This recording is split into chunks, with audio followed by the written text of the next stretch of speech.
Hello everyone. In this video, we are going to discuss the clinical or the applied anatomy of the esophagus. So first, we are going to see the esophageal varices. What are esophageal varices? Like in last video, we have discussed the esophagus have the lower end. In the lower end, where portal veins and systemic forms a structure called as portosystemic anastomosis. And in portal hypertension, these veins gets dilated, and this dilatation is called as esophageal varices. Each eventually ruptures, which causes the hematemesis or vomiting of the blood, which also termed as upper GI bleed. Then second one is acalsia cardia.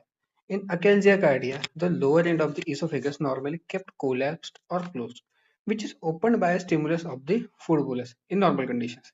But in neuromuscular incoordination, the lower end fails to dilate with arrival of fluid, which accumulates in the esophagus. This condition is known as acalsia cardia. Okay. Then tracheoesophageal fistula. In tracheoesophageal fistula, the improper separation of the trachea and esophagus separately in developmental phases, which gives rise to tracheoesophageal fistula. Then fourth one is the Barrett's esophagus. Barrett's esophagus, that is also known as early phases of the esophageal cancer, where the squamous epithelial lining of the lower part of the esophagus, which because of the chronic acid reflux from the stomach towards the esophagus, it's replaced by similar to the intestine. Okay, so this known as Barrett's esophagus. It is a change in the epithelial lining. Okay, then hiatus hernia. In hiatus hernia, the opening of the diaphragm through which the esophagus passes, the hiatus hernia condition where the upper part of the stomach bulges through the diaphragm into the chest cavity, which causes respiratory symptoms. Then esophageal carcinoma.